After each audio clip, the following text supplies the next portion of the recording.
Good afternoon, everybody. Hello.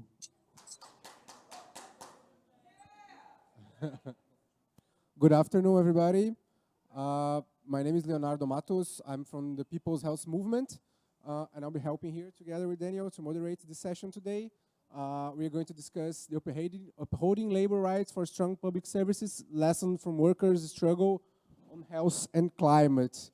The idea of the session, with not a long explanation, is just to understand the importance of labor rights on the strengthening of public service. The idea is to discuss a little bit why the pandemic showed the importance of health workers on the front line and why it's important to protect their rights. Also to understand a little bit in the context of decarbonization, how privatization is affecting labor rights, and how we should look to this question with an intersectional lens, considering also gender and racial equity as a main issue. So with not much long explanations, I will pass the word to Sibongile from South Africa. She's going to discuss with us a little bit. She's from the Treat Me Action campaign. And yeah, feel free to add anything else for yourself, please. Good afternoon. As I'm introduced, I'm Sibongile Tshabalala. I'm the National Chairperson of Treatment Action Campaign.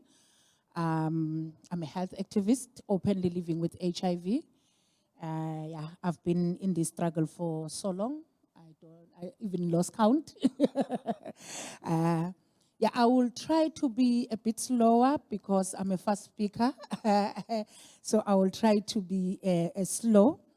I wanted to talk about a bit of our history as Treatment Action Campaign because I think it will give us an importance of upholding labor's rights, and also why is it important for us to work with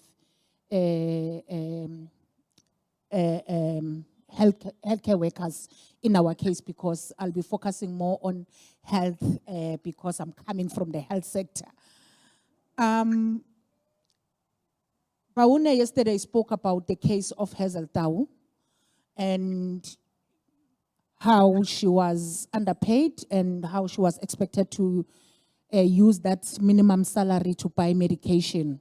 And I think that is where we have started. But I think most of you know the history of TAC, that we started TAC in 1998 after we saw that many people are dying of HIV while there is medication in the country, but medication was inaccessible for people, especially poor people or working class. And comrades started talking about this to say there are ARVs, but they are under patent in South Africa and people are unable to access them. So I always refer this to my story and why I became a health activist. It's because I was diagnosed with HIV 2000. And when I was diagnosed with HIV, the only breadwinner at home, it was my dad. And we were the family of 7 with my brothers and sisters. And with his minimum wage, he couldn't afford to buy me medication. He wanted to do the best for me as the father, but he couldn't. So he tried everything that everybody was saying he should try. I always tease them with my mom to say, you made me to eat beetroot because Manto said I must eat beetroot. Until today, it's difficult for me to eat beetroot because the way I was forced to eat it in every way.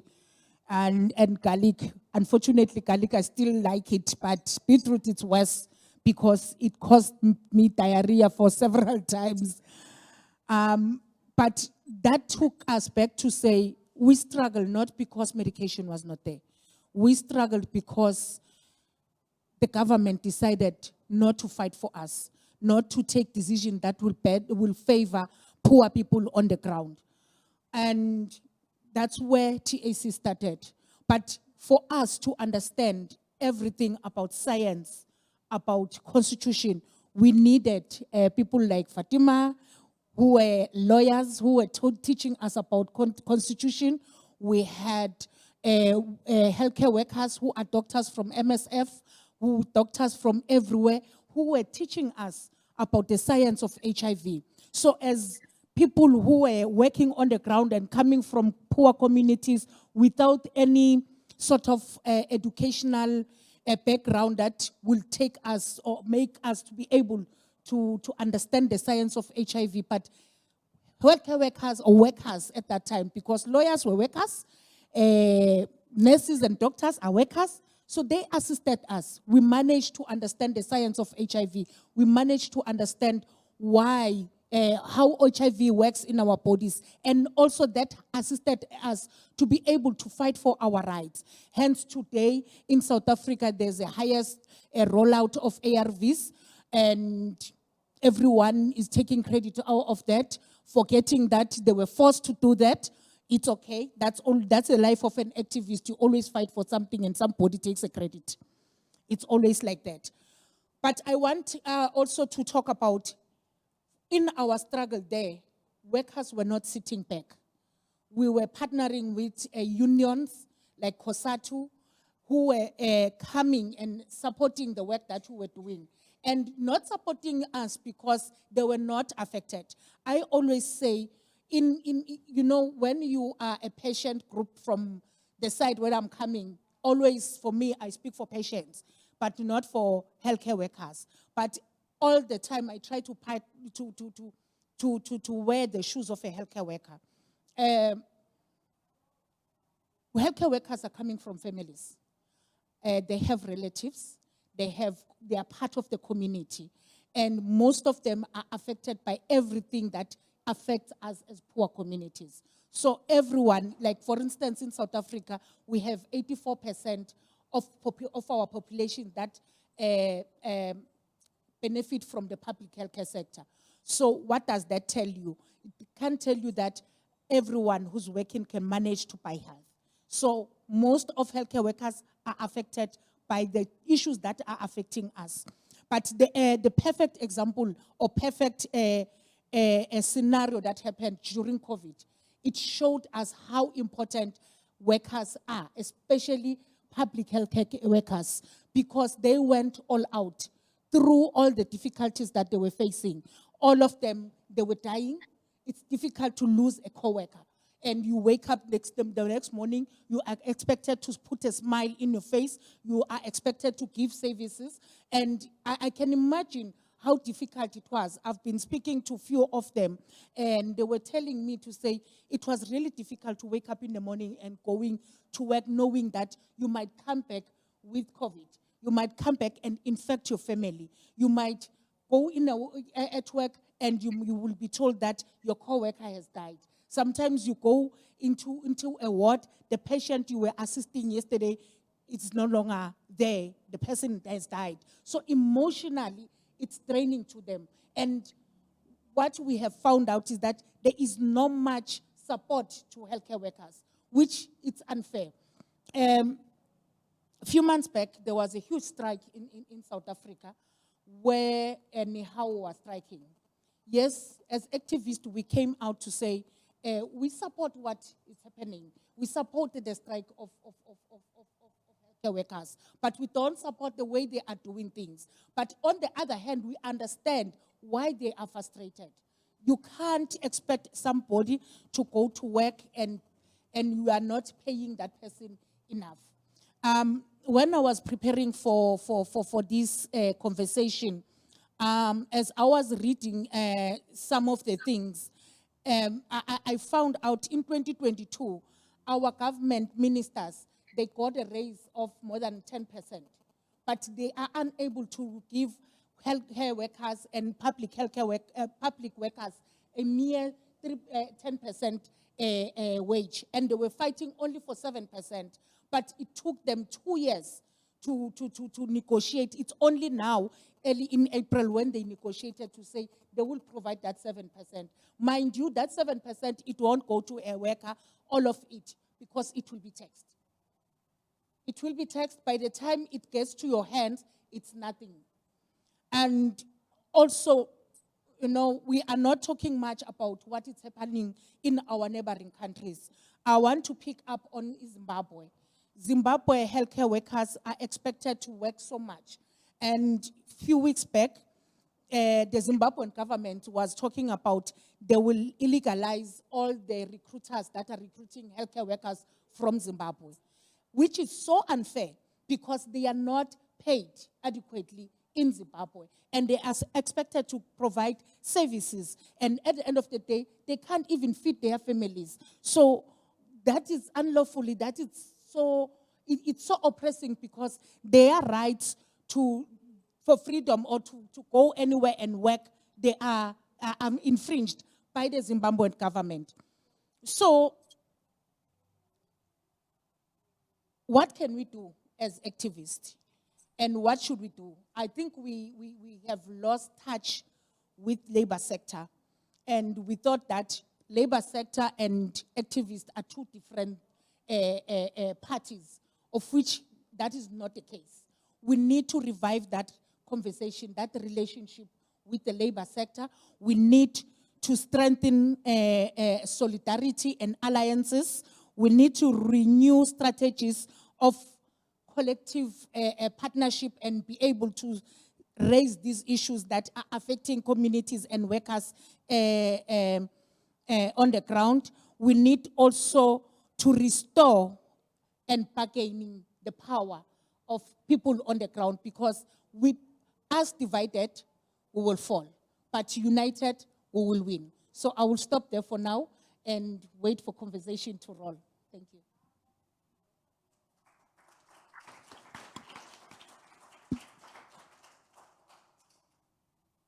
Thank you very much, Sibongile, for that lovely beginning.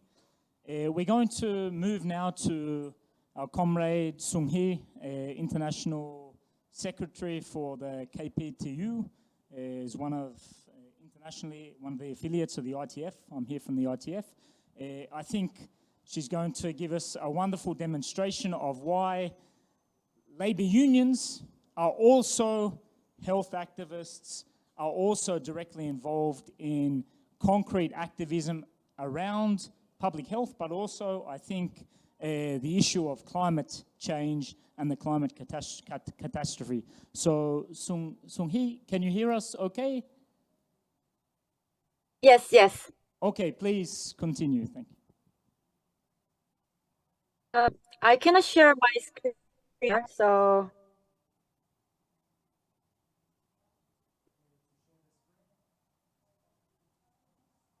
Just give us one moment, please. Yeah, I got it. Okay, now we can see your screen. You mute? Yes.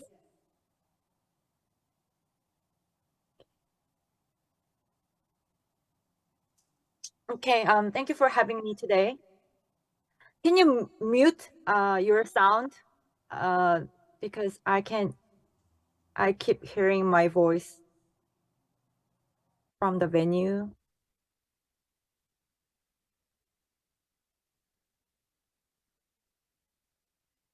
Okay. So today I will talk about the realities of healthcare system and workers in South Korea, and how KPTU has been campaigning to strengthen and expand public health and care services by protecting workers' rights. South Korea was known around the world for its successful response to COVID-19, maintaining relatively low infection rates by containing cases as much as possible without a full lockdown.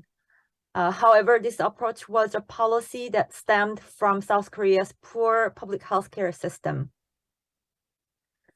So public hospitals, which constituted more than 90% of infectious disease hospitals and treated 82% of COVID patients, are accounting for only 5.5% of all hospitals and only 8.9% of all hospital beds in Korea. So the total number of hospital beds in South Korea is 12.4 per 1,000 population, nearly triple the OECD average of 4.4. But the number of public beds is 1.3 per 1,000 population, less than half the OECD average of 3.0. With regard to workforce in health sector, the total number of registered nurses is about 490,000. So there is no absolute shortage of nurses in South Korea. But the problem is that only about 50.9% of all registered nurses are active, ranking at the bottom among the OECD countries. According to the Ministry of Health and Welfare, there are only 4.4 nurses per 1,000 population, half the OECD average of 8.0. The number of nurses per hospital bed is only 0.42, 1/3 of the OECD average of 1.41. On top of the worsened working conditions, increased workload during the pandemic have led to higher turnover rates among nurses each year, reaching around 30% in 2021, more than doubling from 15.55% 2 years earlier in 2019. Only 11.5% of nurses were compensated monetarily for overtime. According to the National Assembly data, since the COVID-19 pandemic, the average overtime hours worked per month has nearly doubled from 9.2 hours in 2019 to 15.5 hours in 2021, with the average weekly working hours reaching 54 to 60 hours. And night shifts for 3 or more consecutive days have also become common. With regard to the care sector, the total number of long-term care facilities in South Korea is about 27,000, of which 246 are public facilities operated and managed by local authorities, accounting for only 0.9%. According to the 2019 Statistics Korea, there are about 1.78 million licensed care workers, and only 0.4 million are active.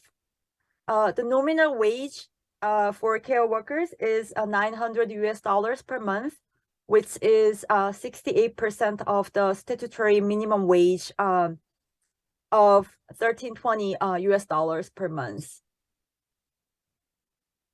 So as we have seen during the pandemic, inadequate public healthcare facilities have limited access to healthcare system for vulnerable populations, such as low-income, homeless, migrant workers, and people living with HIV, leading to higher infection and mortality rates. However, the Korean government has continued to reduce funding for public hospitals, citing low profitability in favor of private healthcare expansion. In particular, under the blatant neoliberal policy of growth is driven by the private sector, and the government supports but does not interfere. The current administration is pursuing the complete privatization of healthcare provision by outsourcing public healthcare service to private university hospitals, not establishing new public hospitals in areas where there are insufficient public hospitals. While public healthcare is being curtailed, the private healthcare sector is expanding. The care sector is also completely dominated by the private sector, as I aforementioned. So KPTU has been fighting for a long time to strengthen and expand public health and care services and protect the workers' rights. So I would like to share the recent campaigns.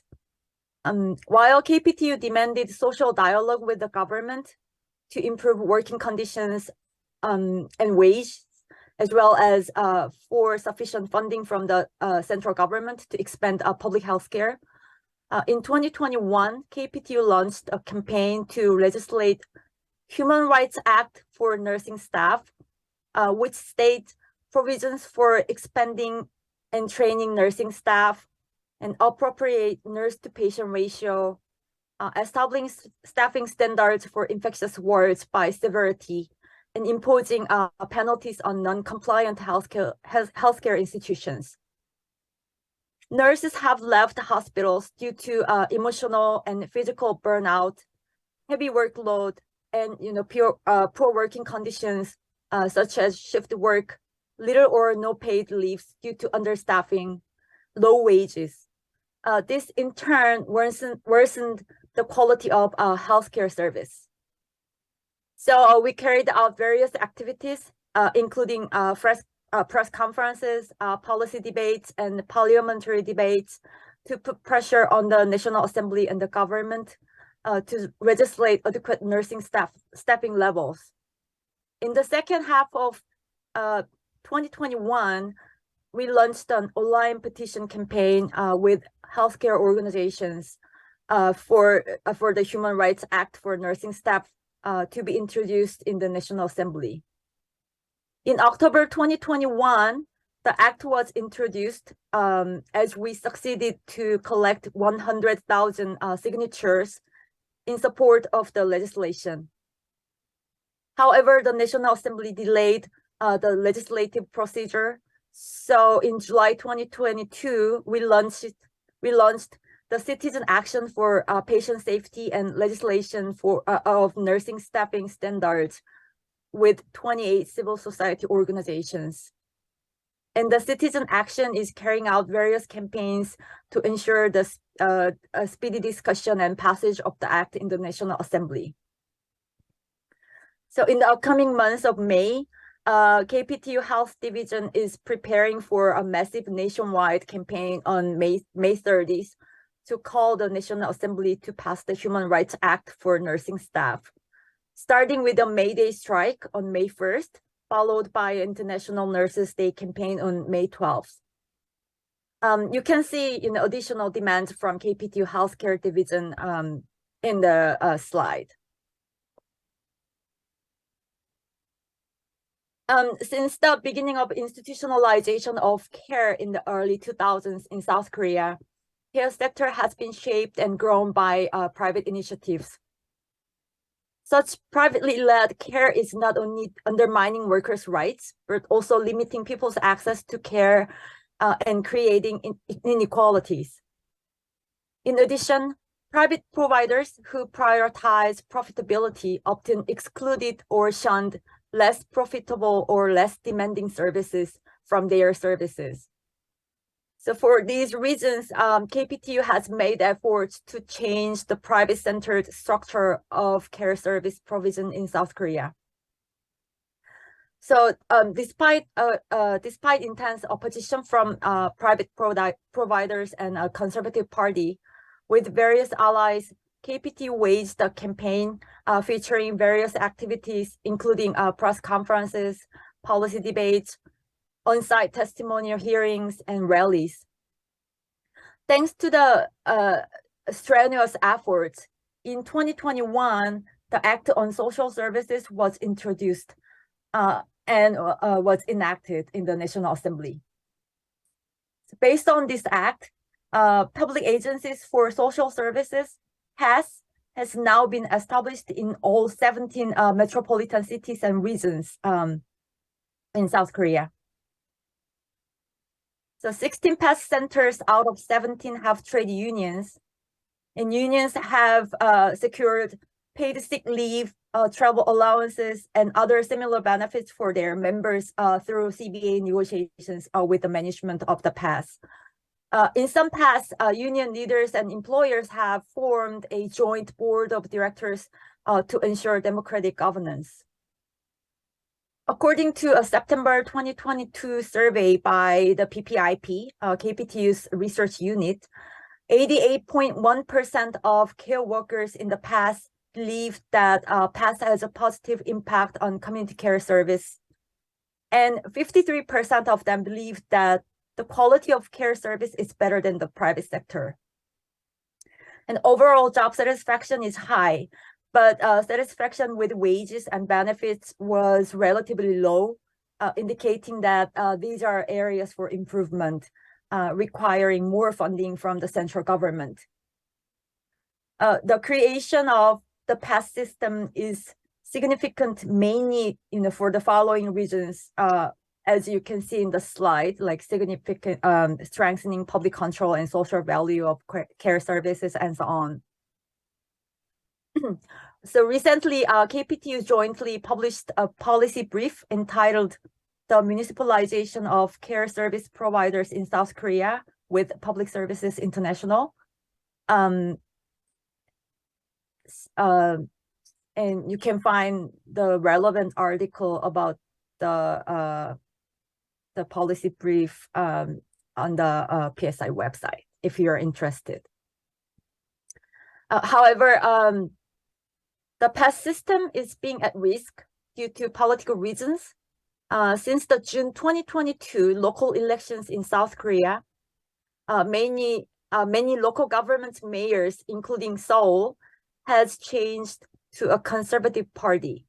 Such political change with the central government policies of privatization and restructuring of public sector has led to problems such as budget cuts and the unilateral termination of CBAs. For this reason, the KPTU Seoul PASS branch is fighting to defend Seoul PASS and care workers' rights by carrying out a series of industrial actions.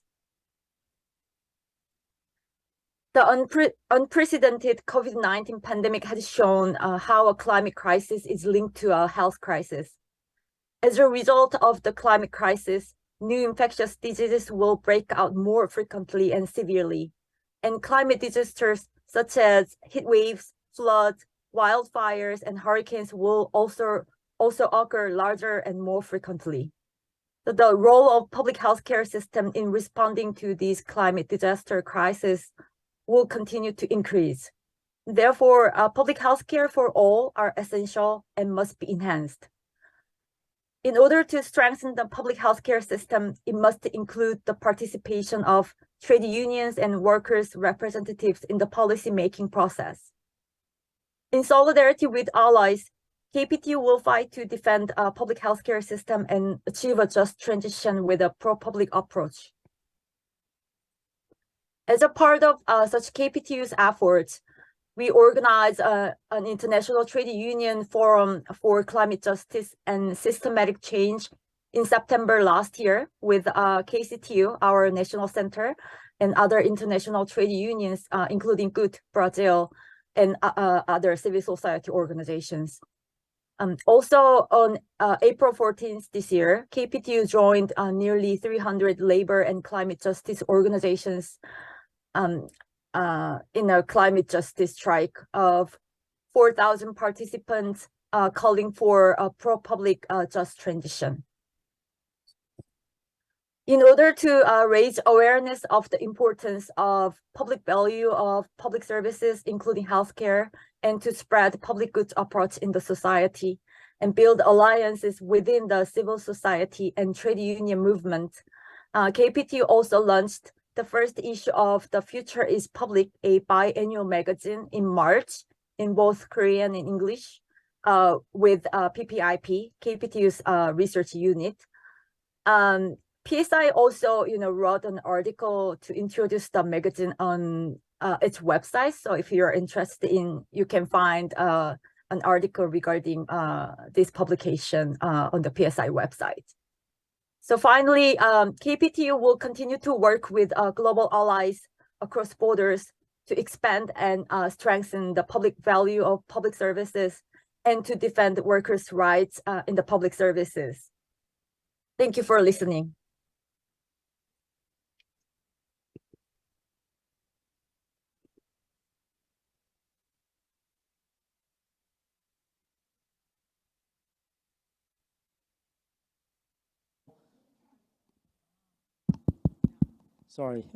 Showing how labor union struggles are way beyond just the economic dimension and also including the social justice dimension, negotiation, but bringing into the aspect of climate change, how climate crisis is linked to health crisis, but balanced on top of a system where labor precariousness weakens the responses of everyone. And unfortunately showing how workers are always the ones who must face these crises. Moving on to that, if you can stay with us, please, SungHee, for the questions later on. We're moving on now to our esteemed guest, Frida Romay, coming from Mexico. She's from the organization Nosotrxs, dealing with the issues of bioethics and health justice. She's a feminist, a young feminist as well, and also a lawyer from UNAM, a famous university in Latin America. So, Frida, over to you. Thanks very much. Can you help me with? Perfecto. Bueno, pues yo voy a hacer la presentación en español y les voy a hablar acerca de el camino de la exigencia colectiva por la defensa de los derechos de los médicos en formación. ¿Quiénes son los médicos en formación y qué entendemos por ellos? Son todos aquellos quienes deciden estudiar medicina desde licenciatura hasta internado, servicio social, no sé cómo sea en sus países, pero bueno, todos los que estudian medicina en todos los niveles son médicos en formación. La que sigue, por favor. Oh, está él.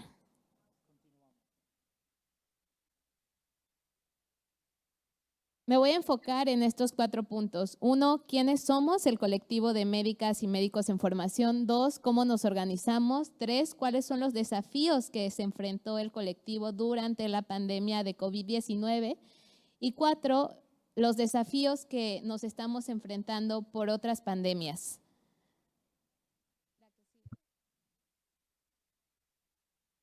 ¿Quiénes somos? Bueno, primero voy a explicar quiénes somos en Nosotrxs, o Nosotrxs o Nosotras.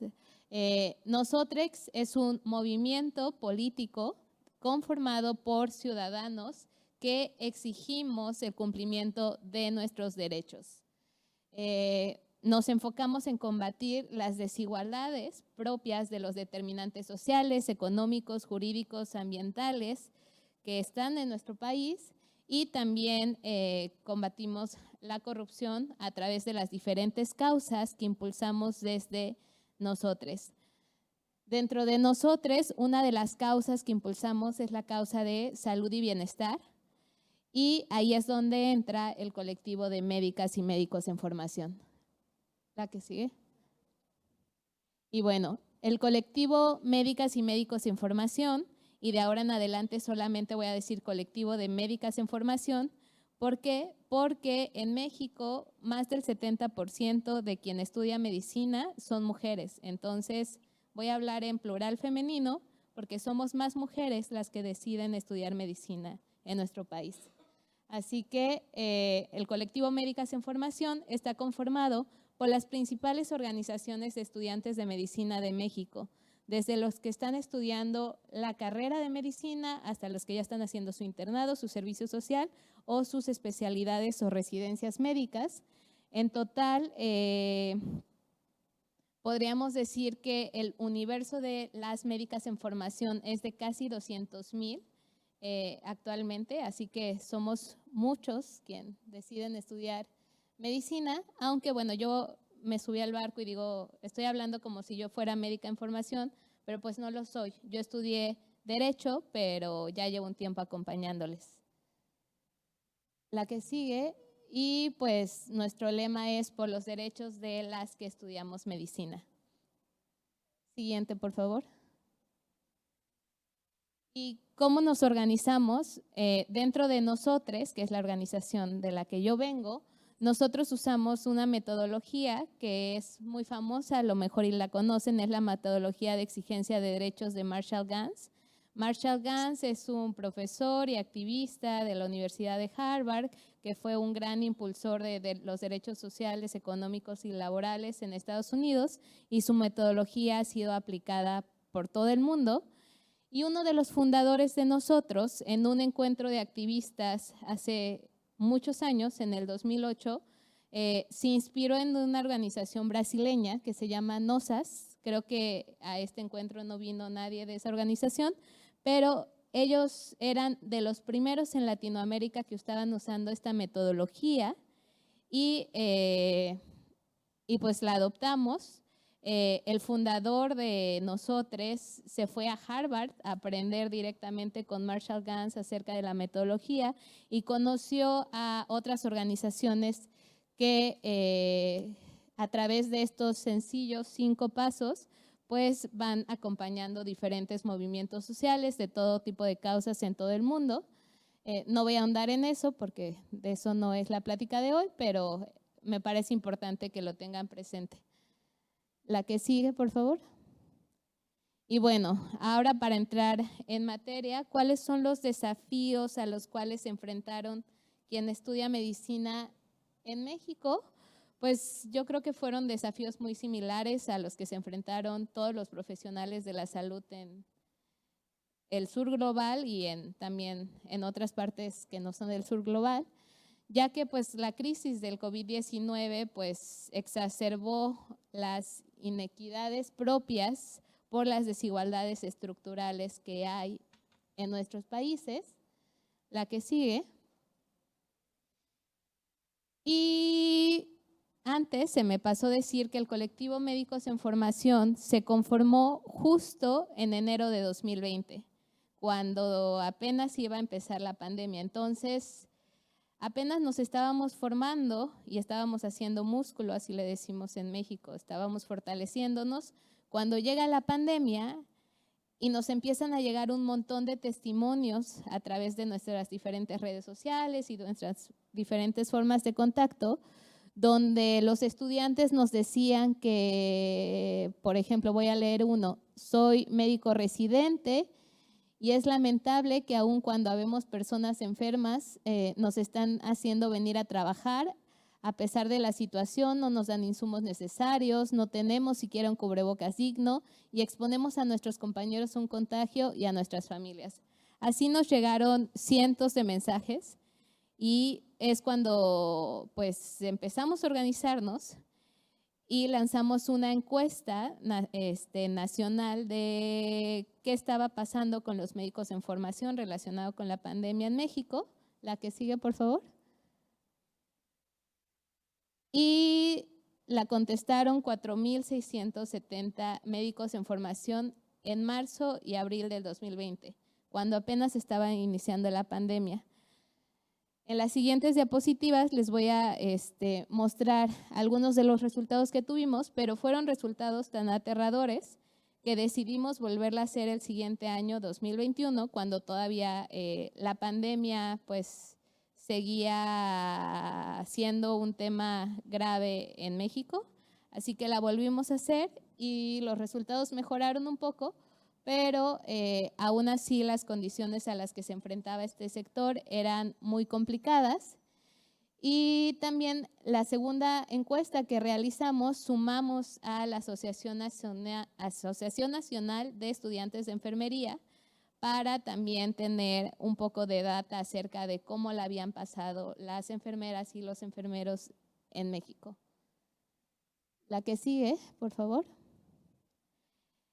Los resultados de la primera encuesta, que fue la que realizamos en marzo y abril de 2020, bueno, aquí nada más podemos ver quién la respondió más y cómo la respondieron entre estudiantes, médicos internos, médicos de servicio social. En ese entonces nos dijeron que de los, no sé cómo sea en sus países, pero después de que estás estudiando la carrera, ya haces tu internado, tu servicio social o tu residencia y ahí ya tienes que ir a los hospitales. Entonces, los que ya tenían que ir a los hospitales antes de la pandemia, en ese momento, cuando ya había habido una declaratoria de emergencia en México y había un lineamiento claro de que los estudiantes de medicina no tenían que ir a los hospitales porque no tenían la preparación para enfrentarse a la pandemia, se les obligó a ir y en ese entonces, en marzo y abril, todavía un 95% estaba yendo a los hospitales.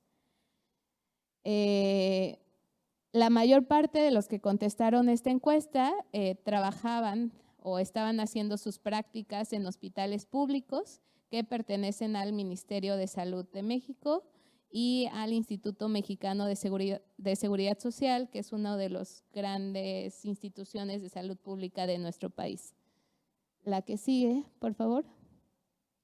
Y bueno, de los datos más aterradores que encontramos en esta encuesta es que el 69% de las médicas en formación afirmó haber estado expuesta en una área de atención de pacientes COVID.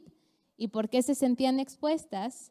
Porque al 95% no le habían dado equipo de protección, lo cual pues es ridículo, y además también en ese entonces en México no teníamos equipo de protección porque meses antes le habíamos dado todo nuestro equipo de protección a China y no había forma de encontrar cubrebocas o algún insumo que nos ayudara a protegernos.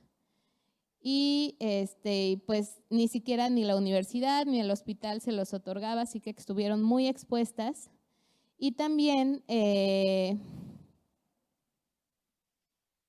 lado positivo es que sí se les capacitó, 7 de cada 10 decían que se les había capacitado y se les había hablado acerca de cuáles eran las medidas que tenían que seguir para protegerse, pero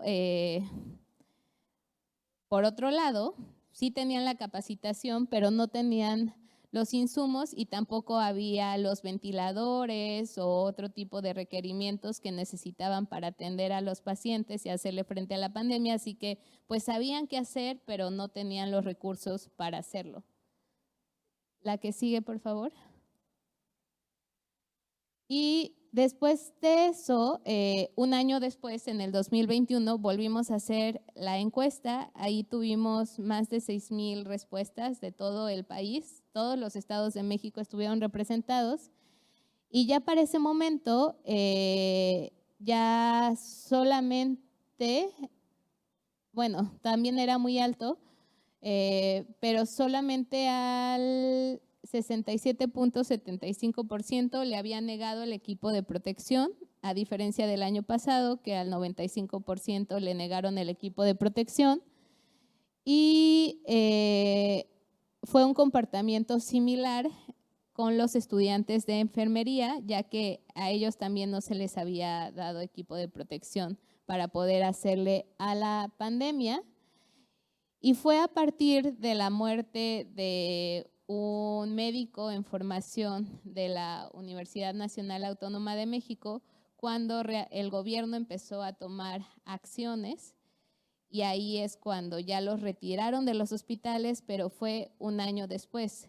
Y tomaron acciones porque el caso se hizo viral, porque hubo protestas, porque hubo manifestaciones a través de redes sociales, hubo TikToks, hubo toda una ola de quejas derivadas de la muerte de un estudiante al haber estado expuesto por el COVID-19. La que sigue, por favor.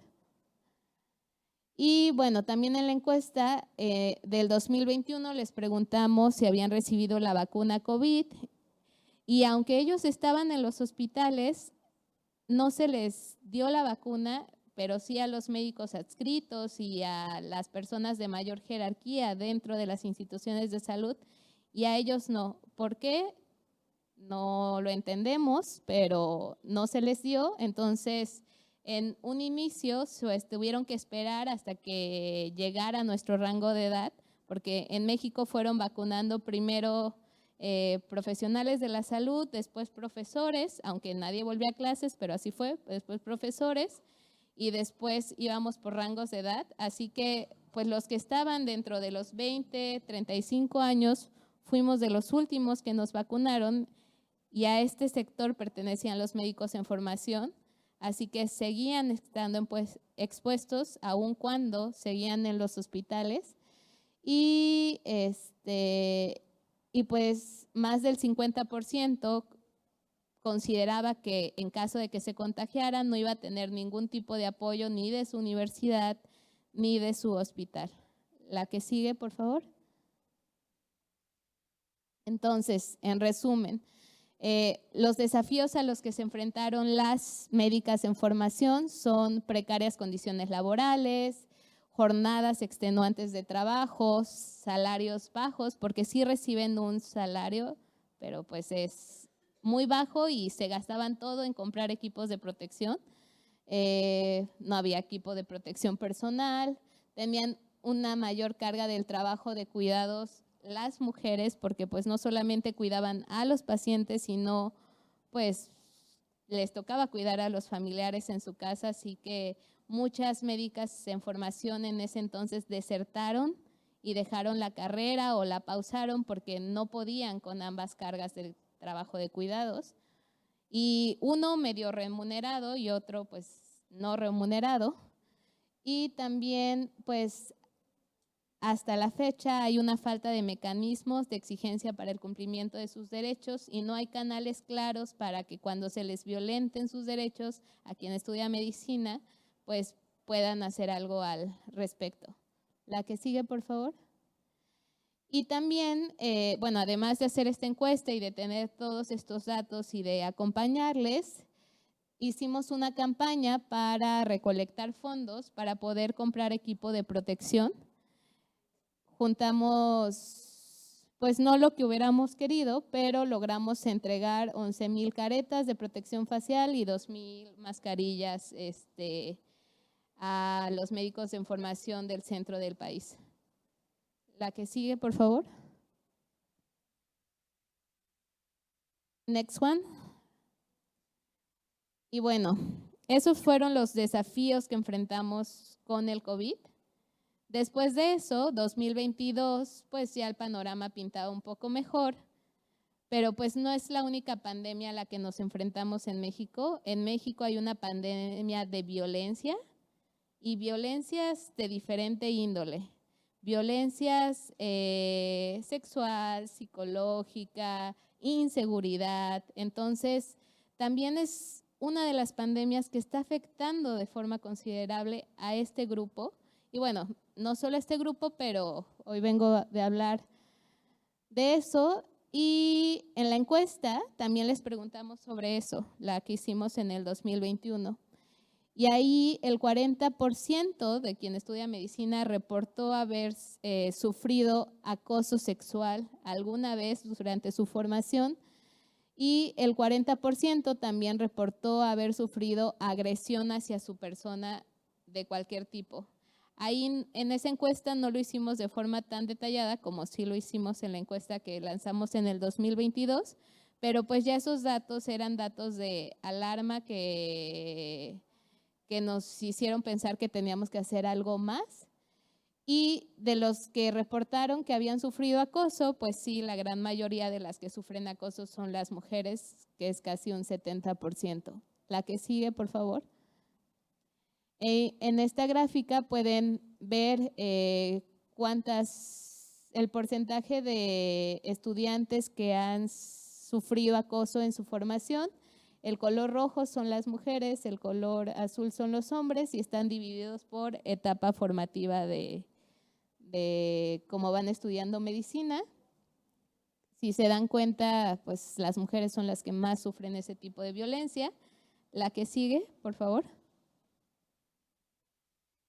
Y pues también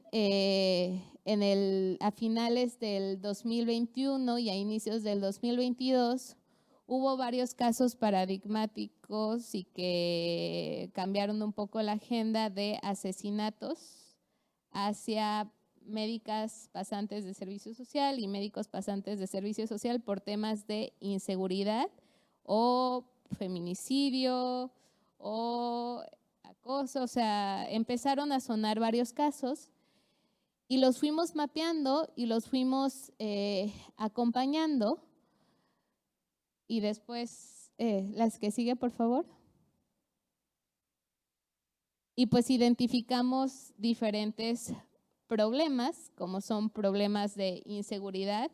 En México ahorita vivimos en un narcoestado y los médicos pasantes de servicio social son los médicos que mandan a las comunidades con mayor índice de violencia, mayor índice de marginación, no se les brindan condiciones de seguridad, entonces pues están muy en riesgo y lamentablemente varios de ellas y ellos han fallecido en los últimos 3 años por esta situación.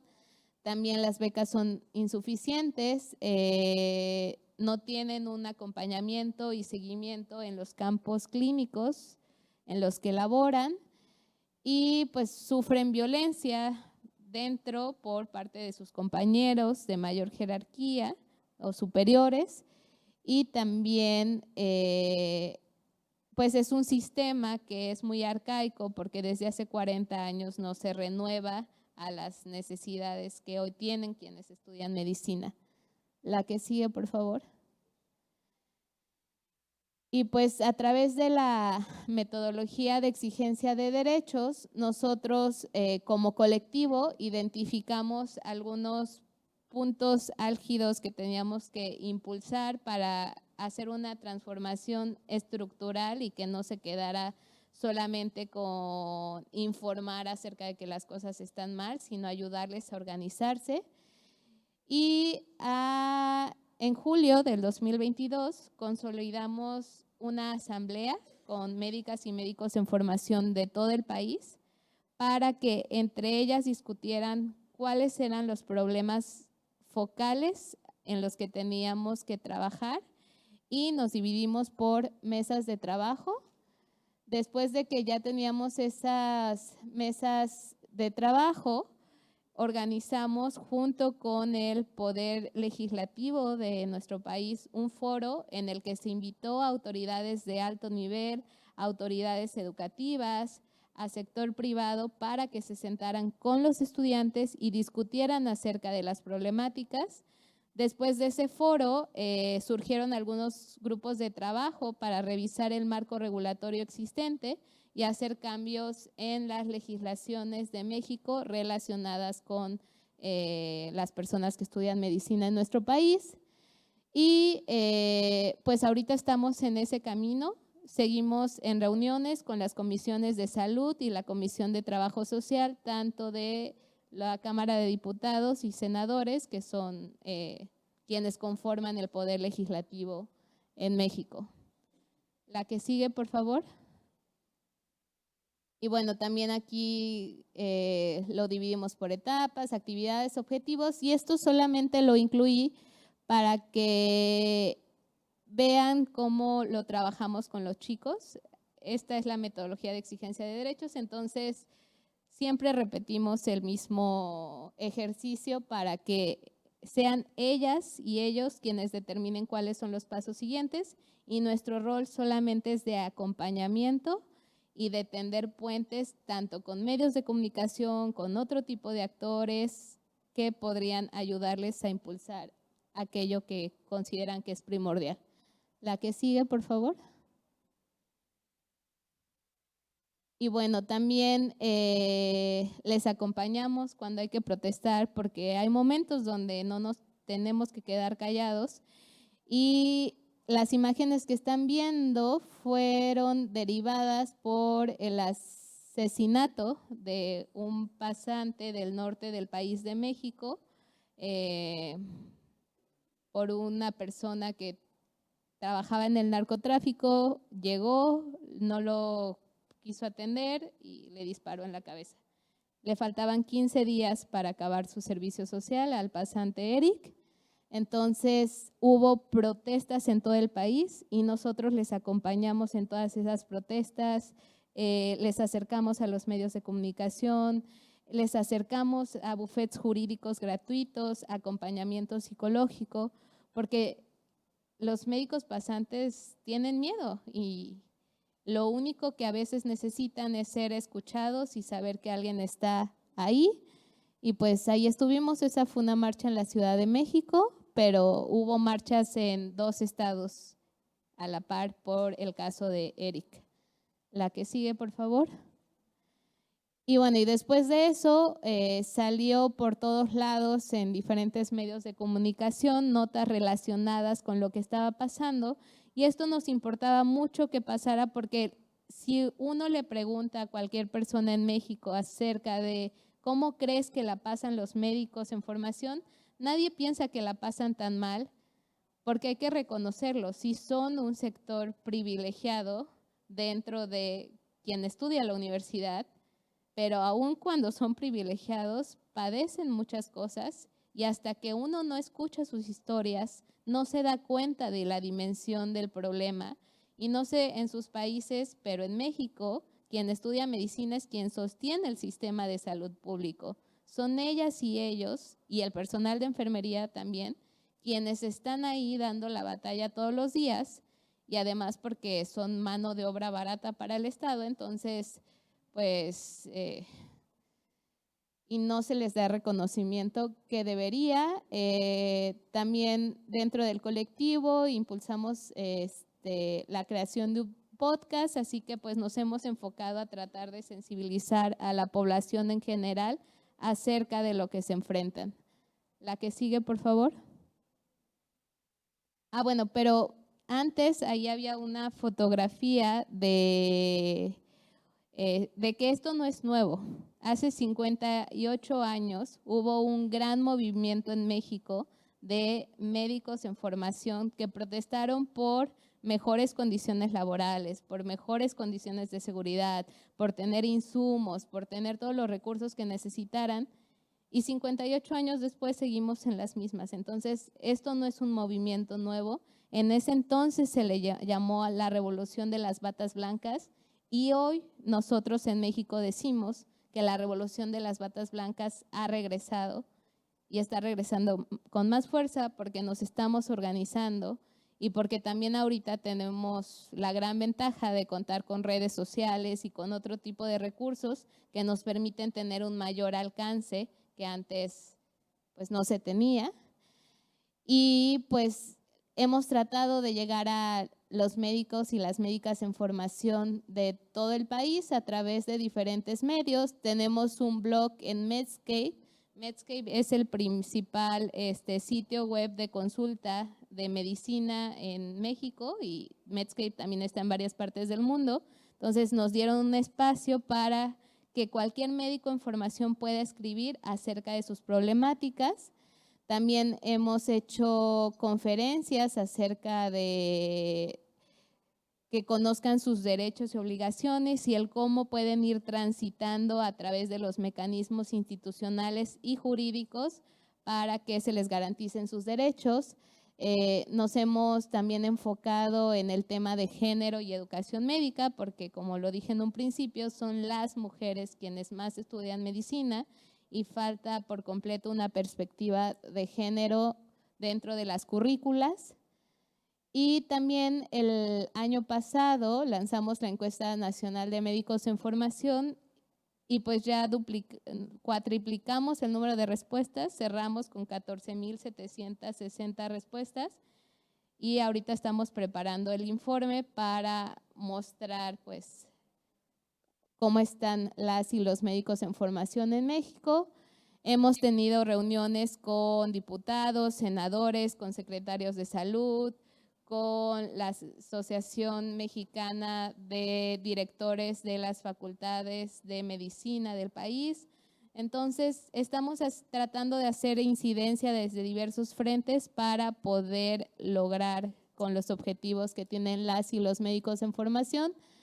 Y también a través de el otro colectivo que impulsamos, que es el colectivo Cero Desabasto, les abrimos un apartado especial para que todos los profesionales de la salud puedan reportar cuando no tienen los recursos que requieren para hacer su trabajo.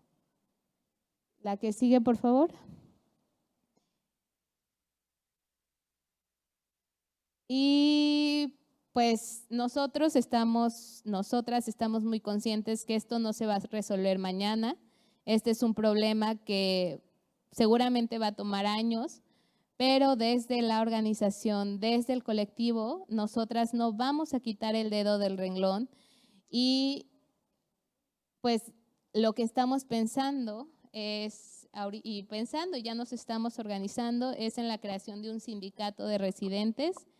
Este sindicato nunca ha existido en México, entonces creemos que podría ser un buen espacio para apoyar a que se garanticen los derechos de las médicas y los médicos, porque al final de cuentas nosotros solo les estamos acompañando y son ellas y ellos quienes van a seguir la lucha y y nuestro rol como organización es acompañar distintas causas. Hoy estamos con ellas y ellos, pero mañana vamos a estar con enfermería o con otras que igual requieren ser acompañadas y que también hay mucho por hacer en esas causas.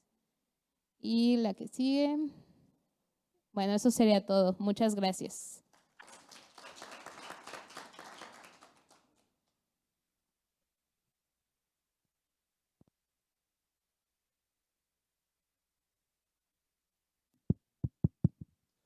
Thank you very much, Frida, for showing to us how the medical students in Mexico were thrown in the front line in the pandemic. This was a reality in many other countries too.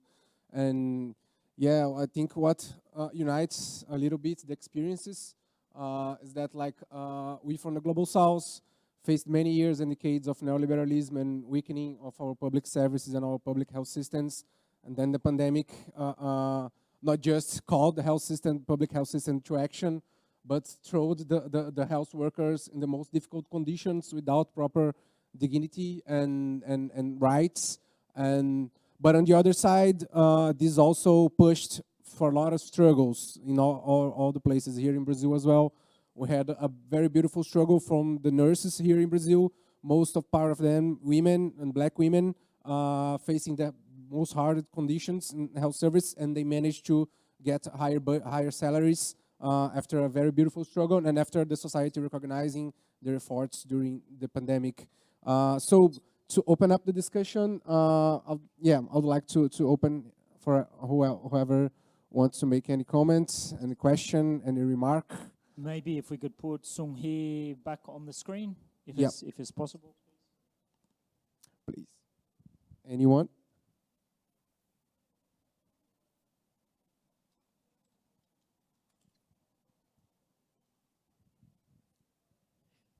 This is really impressive work, this research. And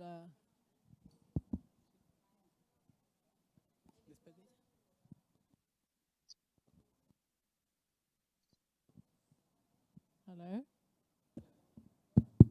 Okay, so I was just saying this is really, really impressive work, this research. Maybe I didn't pick it up, but I was really interested in the bit about the violence against health workers and especially against women. Is that in the workplace or at home?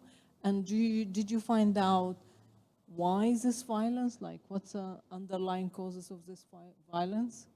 And my second question, again, you know, just on methodology, and again, maybe you said it and I didn't catch it. Did you send like a survey electronically and they replied, or did you meet people? Did you do any qualitative research, basically? Did you talk to some of these people? Thank you, but really amazing. We'll collect a couple of questions and then have a round of answers. Yeah? Okay. Más que una pregunta es como una síntesis de las tres historias que escuchamos. Muchas gracias por las experiencias que nos comparten.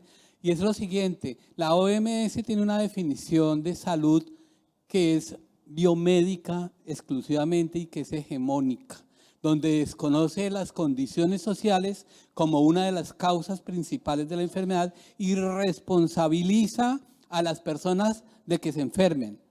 Es que usted se enfermó porque hizo esto, porque hizo mal esto, porque no comió bien esto, etc. En Ecuador y algunos países de Latinoamérica, encabezado por Jaime Breil, se propuso la determinación social en salud como una de las causas de la enfermedad, de por qué las personas se enferman y se mueren, porque existen inequidades en el género, en la clase social y en la etnia.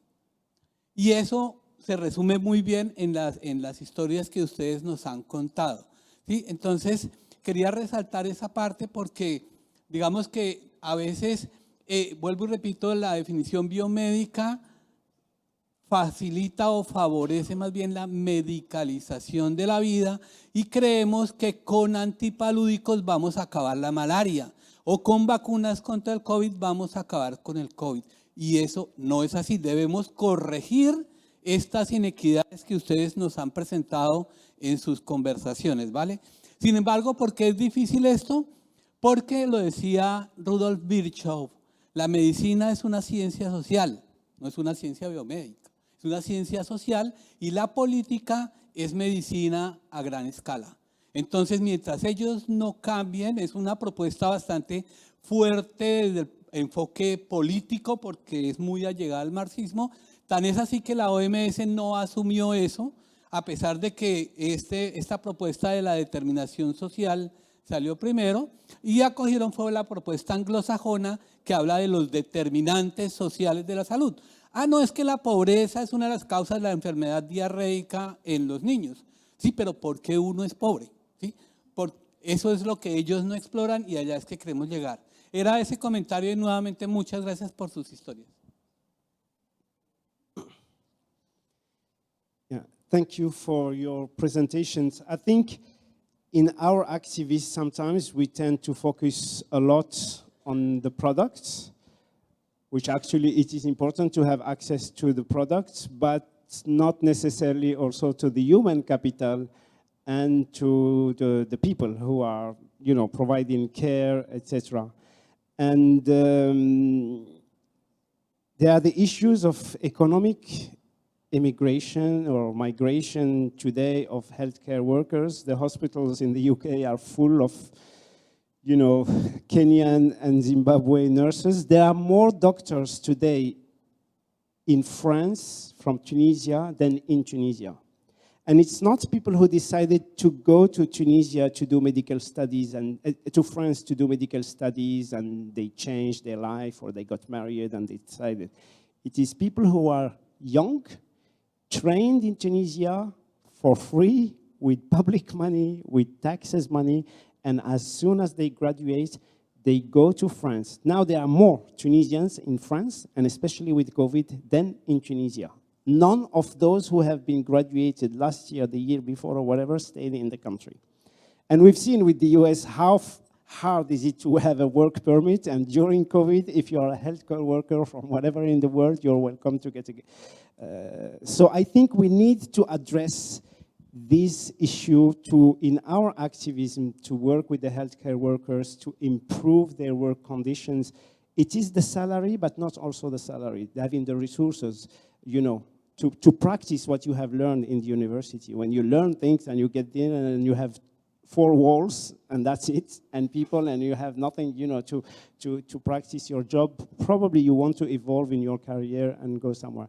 So I think we need to see how we work with the unions and with the healthcare workers also to support. Yes, we need the products, the infrastructure, but we need the capital, the human capital.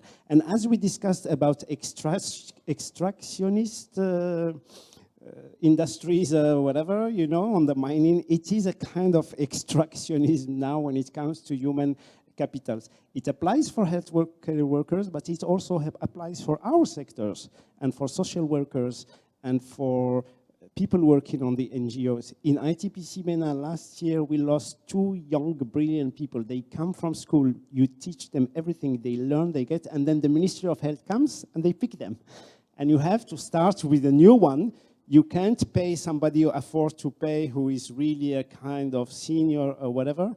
And we are losing our resources both, you know, in healthcare settings and sometimes also in our NGOs, and it's due to the precarity of these types of jobs. Thank you.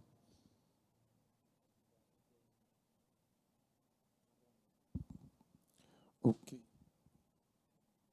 Okay, so let's go from the other direction first. Frida, can you start, please?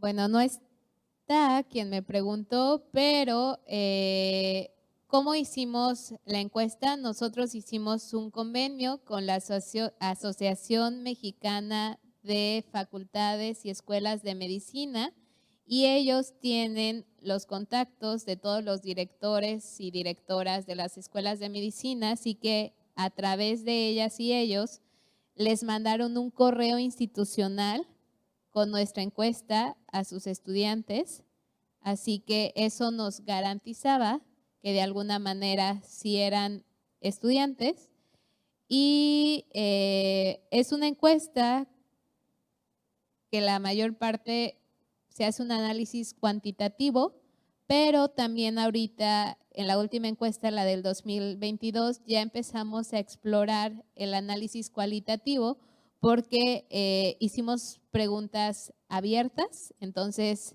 las personas que analizan los datos ya están corriendo ambos sistemas para ver qué encontramos por medio de las historias, porque también las historias importan y es importante leerlas, escucharlas y no solamente los números. Así que pues ahí estamos conduciéndonos y creo que esa era la pregunta. Frida, maybe SungHee, if we could go to you for your last reflections on the questions and maybe some final remarks. Thank you.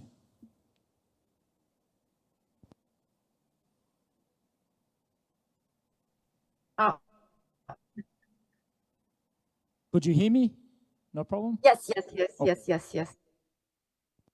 So yeah, we believe that improving working conditions for healthcare workers and bring those privatized healthcare services and social care service back to public hands are very crucial to ensure human rights, because health rights are human rights. But the current Korean government, even the previous government of Korea, they all consider the health and care sectors as a commodity. So what we are trying to do is we try to spread our perspective to the society. We see healthcare services as public goods and public services. So that's we are trying to do not just in Korea but the global level. So and also we have achieved the municipalization of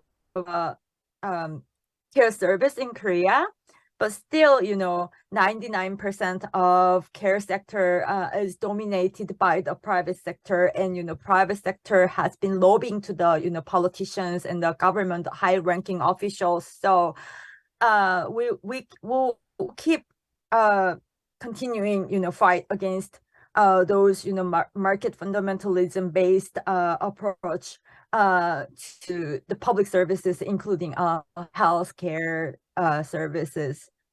So it's very it's shame that I cannot be there with you, but it was very great opportunity for me to learn what others doing in parts of the world. So I hope we keep working together in the future. And thank you once again. Thank you for having me for this important meeting today.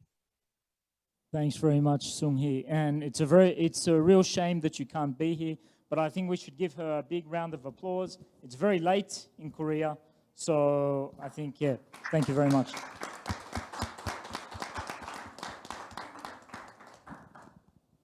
Sibongile, if you could maybe respond, final remarks. Yeah, I think you are right, Ottoman. The problem is that sometimes we forget the human resource that we need. But also I want to emphasize on the point that you just said, that we invest more on doctors, mostly in Africa, but healthcare workers in general, but they move to the north. But we need to look at the conditions that really they are working under.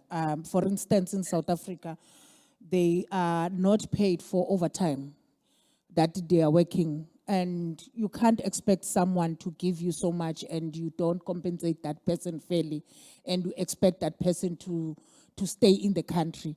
So that is why we lose most of healthcare workers, because they are not taken care of, the conditions, they are expected to be nurses, doctors, and administrators, be all in one, and you accept that person to stay there and give the services. Obviously, they will look for greener pastures. But also, I want to say before we close, you know, mostly the leaders from I will talk about African leaders. Most of African leaders, when they seek medical help, they don't use Africa. They don't go to Africa. And they go to the global north for medical help. So what does that say to us and the healthcare workers? It shows that what they are forcing us to eat, it's not enough for them, or it's not good for them, but they ask us, or they say they're giving us the best. If it's the best, they need to eat from the same plate that we are eating from. So it shows that even our leaders, they don't, as much as they might say they are investing in our healthcare system, but they don't believe in it. They don't trust it. So we need to start working on calling leaders to say, you need to utilize the healthcare services that you are giving people on the ground. You can't expect people to get poor healthcare services, and when you are sick, you get the best medical healthcare services. And what also I've realized through all these topics, that the three speakers, all of us were talking about violations of rights, mostly to healthcare workers. And that shows that mostly governments on the global south are not providing, are not supporting healthcare workers as much as they need to do. And as much as we are fighting for access, we are fighting for medication and fighting for everything. But if there is no human resource, and the human resource that is taken care of, then we'll continue to have the problems that we have. Thank you.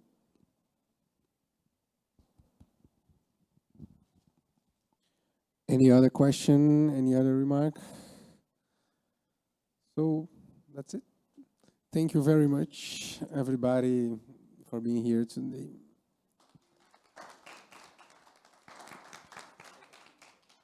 Let's take a picture. Can you stay, SungHee, a little bit more? Just 1 second.